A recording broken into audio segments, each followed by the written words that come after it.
My name is Mike Sullivan. I'm a former IRS agent. I worked there a decade, and when I was a teaching instructor when I was there. I used to fly to Atlanta, teach out of the Atlanta Service Center, and teach locally at times. Welcome to my YouTube channel. They're short. Sometimes they're funny. They're filled with bloopers. I have no script.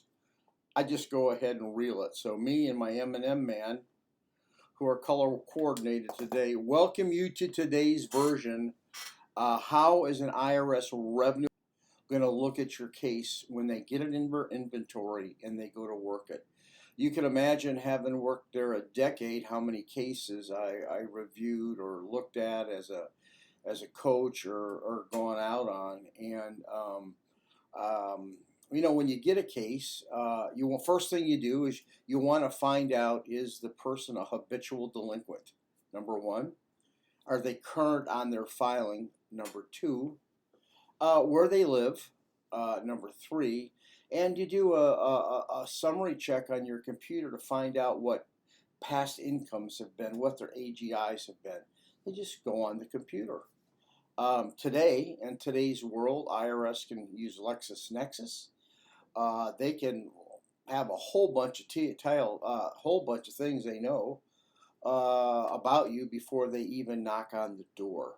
My first goal is to close your case. That's what my goal was at IRS. How am I going to close your case as fast and efficiently as I can, to the best interest of not you, but the United States government? That's what my goal to the case is. Every person at IRS treats people differently.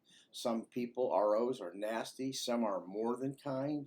Some are like Santa Claus, and some people you just don't want to go ahead and have anything to do with. They're all types. They're all types of people. And you got to get past how they act, because they're allowed to act unless they're doing something egregious that you'd have to talk to the manager about. But anyway, once I had your case, I knew where you would live, and I may check a Zillow if you own the place.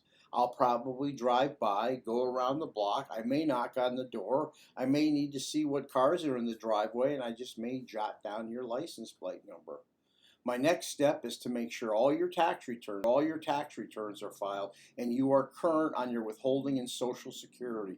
I want to work on the back end of your case and not having a continued problem on your case. Very, very important you know that.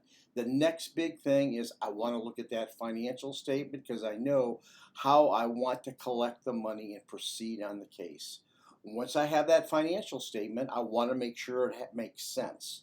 How do you make sense of a financial statement? If I look at your tax return, your bank statements, your financial statement, and your cost of living, maybe how much your rent is and other expenses, I'm going to know if it all makes sense. If you make $100,000 a year, you should be depositing about $8,000 in your bank account. Your mortgage or rent should be about $2,000 or $2,200. I'm going to know in my head automatically what makes sense, and you got to tell me why it doesn't make sense. So the revenue officer is always going to look at the stink on the case, and when they work so many cases like I have or other people, they exactly know where the stink is. So your job, or your practitioner's job, whoever you hire, me or anyone else, is to remove the stink, explain the financial statement, and get the agreement that you need or settlement you need. Thank you for listening.